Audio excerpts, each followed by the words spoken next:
Hello and welcome back to What Am I Tolkien About? If you haven't watched the Riddle Six video yet, don't be hasty. There's a link in the description. That being said, spoiler alert, this is a riddle answer video. If you want a chance to guess before the answer is revealed, now's your chance. But before I reveal the answer, be sure to subscribe to the channel. Also, when a riddle drops, I usually give everyone about 20 days to work it out and put their answer or answers in the comments. That's right, feel free to change your answer. No matter what, if you don't answer at all, you can't be entered into a chance to win a Tolkien-themed prize in June of 2026. To stay abreast of riddle status, be sure to hit that notification bell. All right, you've been waiting, and here it is, the answer to Riddle 6. Sam's Hithlane Rope. I could also just say Hithlane Rope, but this riddle is based on the particular rope Sam had with him throughout their expedition. It was on the bank of the Silverlode Sam first happened upon Hithlane in the company of an unnamed elf. This moment is in the chapter Farewell to Lorien from the Fellowship of the Rings. Let's get into it. Though kin he claimed, he knew me not, until debuted, acquaintance brought. So the first line of the stanza is a reference to Sam asking the elf about the rope, with a claim to be a bit of a rope expert.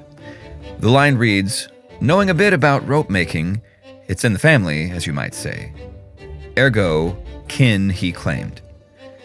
In the second line, I was tempted to spell the knot K-N-O-T, but I resisted. Corniness averted. The rest of the stanza is a comment on the very existence of Hithlane rope being a new discovery for Sam. To the next. A long-held fear from journey's kind, abated now upon this find. In this same scene, Sam hears the unnamed elf say, never travel far without a rope, and one that is long and strong and light. Such are these. They may be a help in many needs. His response to the elf was, you don't need to tell me that. I came without any, and I've been worried ever since. Ergo, a long-held fear from journey's kind. Up next. And now with me his fear subsides, companions we, whate'er abides. This is a continuation of the scene as perceived by the rope itself. Sam found one upon the greensward, as mentioned in the scene. It's this particular rope upon which he builds his inquiry. It's not mentioned whether this is the rope he takes with him. It's more likely he nabbed one of the ropes that were laid in the boat Frodo commandeered. He must have packed it when he and Frodo left that boat before treading the barren slopes of the Emyn Muil. He mentions having forgotten he'd packed it in the chapter The Taming of Smeagol in the Two Towers. I had intended to spell air with an additional R, but forgot. This would have been a reference to Sam's absent-mindedness, ergo E-R-R, as into air is human.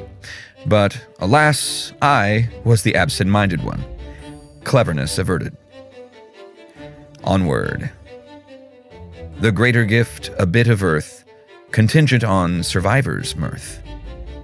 In the scene with the unnamed elf, the elf says, you must be content with our gift. May it serve you well. So we know the elves considered the rope a gift. However, unlike in the movies, the only gift given by Galadriel to Sam was a box of earth from Lothlorien. The scene reads, for you, little gardener and lover of trees, she said to Sam, I have only a small gift. She put into his hand a little box of plain gray wood, unadorned save for a single silver rune upon the lid. Here is set G for Galadriel, she said, but also it may stand for garden in your tongue. In this box there is earth from my orchard, and such blessing as Galadriel has still to bestow is upon it. She goes on to say how it won't keep them safe on their journey, but if they should survive, and is used in his garden, that garden will be unmatched. Ergo, survivor's mirth. Next. But I can bring utility when path is tread more vertically. Pretty self-explanatory here.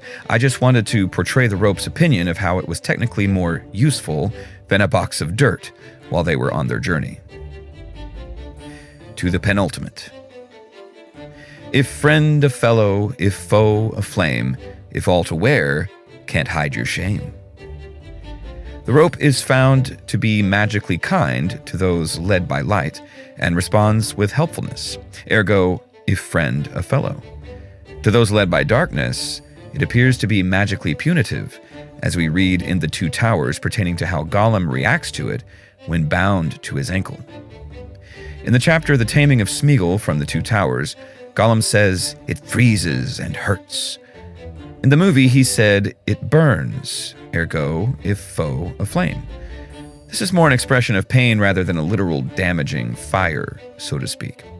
And often acutely cold objects can feel as though they burn upon touch. In the third and fourth lines, a little joke about rope as a peril. Finally, and last a trick old magic wrought, a knot is not, if not an ought.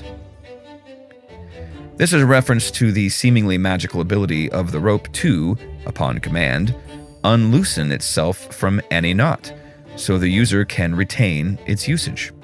The last two lines speak to this with a little phonetic/spelling joke. I hope you enjoyed this riddle and the answer to it.